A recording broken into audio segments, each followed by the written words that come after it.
Hey everyone! Today we're talking about one of the most exciting and dramatic stories in history, the rise and collapse of the Aztec Empire. And, Aztecs were no ordinary civilization. They built a massive empire in Mesoamerica between 1345 and 1521 CE. They started out as a young and fierce group, quickly conquering land and building an empire full of wealth and influence. But everything changed when strangers from across the ocean showed up. These newcomers brought powerful weapons and deadly diseases.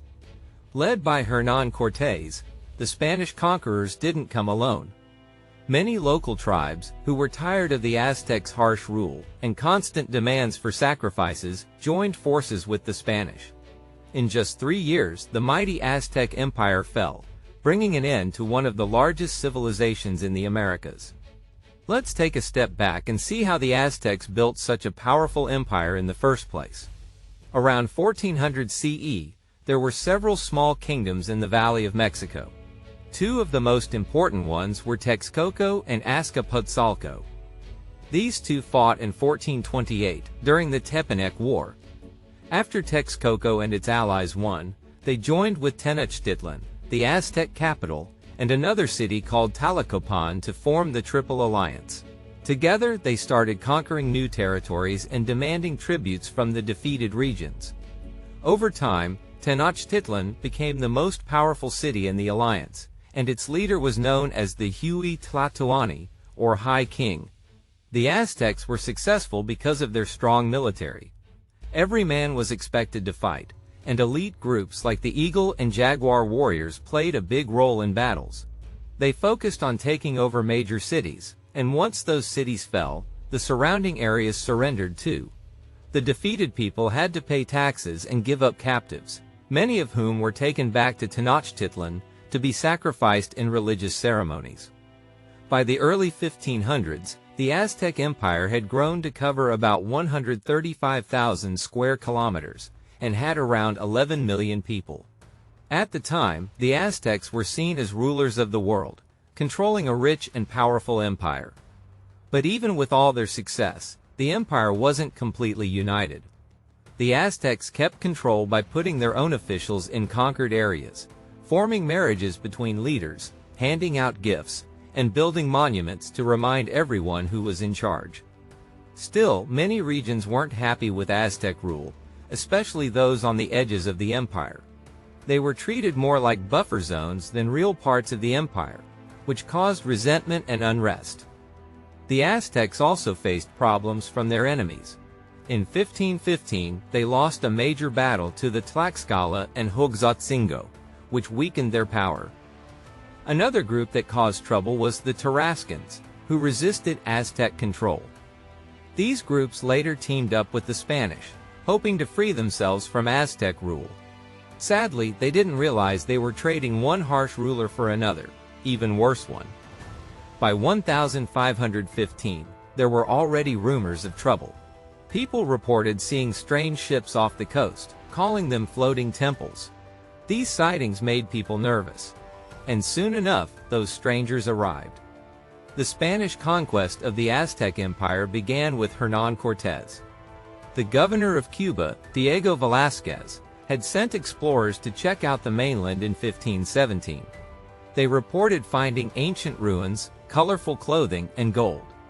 Montezuma II, the Aztec king, even sent people to meet these newcomers, but because they couldn't speak the same language, the Spanish didn't realize just how powerful the Aztecs were.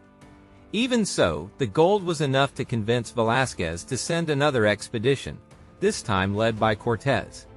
With 11 ships, 500 soldiers, and 100 sailors, Cortés set out to find treasure and fame. He had studied law but decided early on that he wanted adventure. After helping conquer Cuba, he saw this mission as his big chance. Cortés was also very religious and wanted to spread Christianity to the people in the New World. Cortés landed on the Tabasco coast in Potonchan, where he faced resistance from the locals. But with better weapons and tactics, the Spanish quickly won. To make peace, the locals gave Cortés gifts, including several slave women. One of them, Malintzin, later called Marina or Malinche, became his translator and advisor. She spoke both the local Mayan language and Nahuatl, the language of the Aztecs. With her help, Cortés could finally talk to the people he met. Malintzin stayed by his side and even had his son Don Martin. Moving north, Cortés arrived near Zempoala, where he saw Aztec tax collectors demanding tributes from the locals. News of the Spanish quickly reached Montezuma, who now had to figure out how to deal with these heavily armed strangers. When the Spanish finally came face to face with the mighty Aztec ruler Montezuma. Faced with this new and unexpected threat, Montezuma chose diplomacy over war. He sent gifts to the Spanish, including elaborate costumes and huge discs of gold and silver representing the sun and moon. While these gifts were meant to impress and possibly pacify the invaders, they likely had the opposite effect, fueling the Spanish hunger for riches even more. Instead of heading back to Cuba as ordered, Cortés doubled down. He sent a ship full of treasure and letters asking for royal support from Spain. To show his men there was no turning back, he burned all of his ships, forcing them to face whatever lay ahead. By August 1519, Cortés led his forces straight to Tenochtitlán, the Aztec capital. It was a massive, bustling city sitting on the shores of Lake Texcoco, home to around 200,000 people, the largest city in the Americas at the time. The Spanish were stunned by its beauty, with grand palaces, intricate artwork, stunning gardens, and huge marketplaces filled with goods like gold, turquoise, food, and even slaves. Cortés was determined to meet Montezuma, who had ruled as the absolute monarch since 1502. To the Aztecs, he wasn't just a king, he was seen as a god and a living connection to the sun. At first, things were surprisingly peaceful. The two leaders exchanged gifts, with Cortés receiving a necklace of golden crabs, and Montezuma receiving Venetian glass beads strung on gold thread. But despite the friendly start, tension quickly built. Some historians believe Montezuma's actions, like welcoming Cortés and showering him with gifts, may have been a strategic move to avoid immediate conflict. Others argue he might have been intimidated by the Spanish weapons and military tactics, especially after seeing how easily they had defeated other tribes like the Otomi and Tlaxcalans.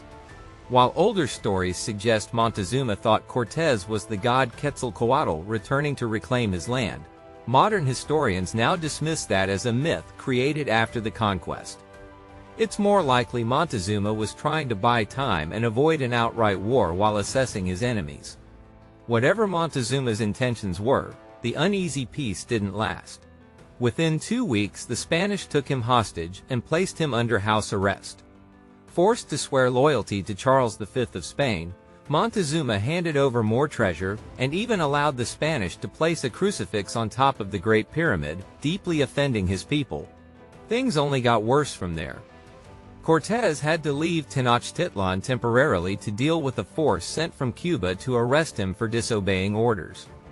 In his absence, Spanish forces led by Pedro de Alvarado caused chaos by attacking an Aztec religious ceremony, killing many people. When Cortés returned, he found the city in turmoil. The Aztecs had turned against Montezuma, replaced him with a new ruler, Cutalhuatl, and began fighting back. Montezuma was killed during the chaos, some say by a rock thrown by his own people. Others believe the Spanish killed him when he was no longer useful. Now surrounded and under constant attack, Cortés and his men were forced to make a desperate escape on June 30, 1520, in what became known as La Noche Triste, the Sad Night. Many Spanish soldiers died as they tried to flee the city under cover of darkness. But Cortés wasn't finished.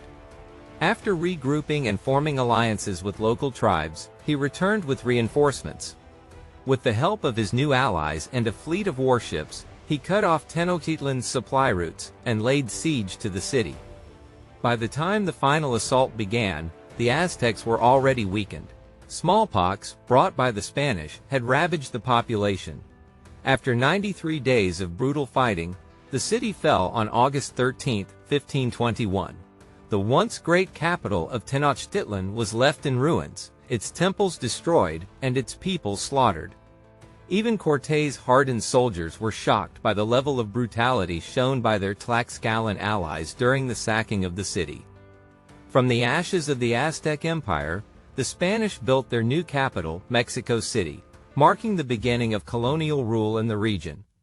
Cortés was made governor in 1523, and after the fall of Tenochtitlan, the Spanish wasted no time asserting their dominance over the rest of the region.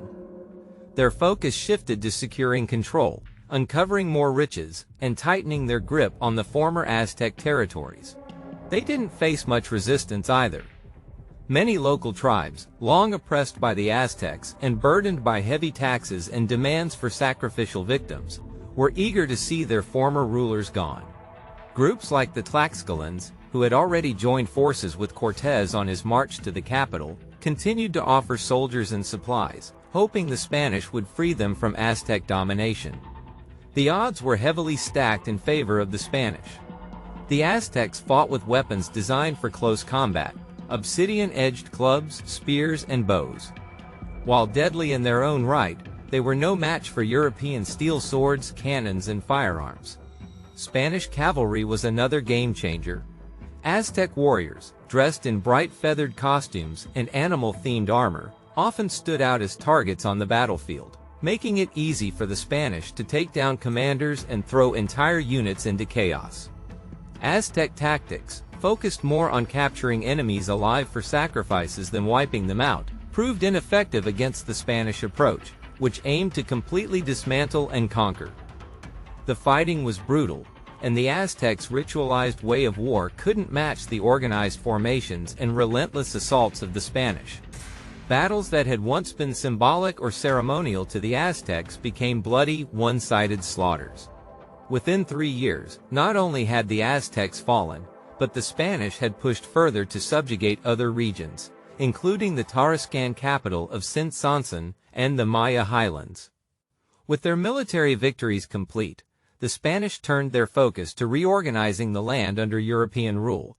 Priests arrived to convert the population to Christianity, and administrators replaced soldiers as the new rulers. In 1535, Don Antonio de Mendoza was appointed the first viceroy of New Spain, marking the official start of Spanish governance. Montezuma, despite his reputation for hesitation, may have sensed the storm that was coming. He often turned to omens, like a comet spotted in 1509, and sought advice from priests and soothsayers. Aztec legends spoke of the fall of previous eras, and perhaps Montezuma believed the end of their time had arrived. The empire crumbled, its temples desecrated, and its treasures melted into coins. Diseases brought by the Europeans, especially smallpox, devastated the population, killing nearly half the people. For many, the Spanish turned out to be no better than the Aztecs. Forced labor and heavy taxes remained the norm under the new regime, and European efforts to erase the native culture were ruthless and systematic. What had taken centuries to build was wiped out in a matter of years, leaving behind a legacy of both awe and tragedy.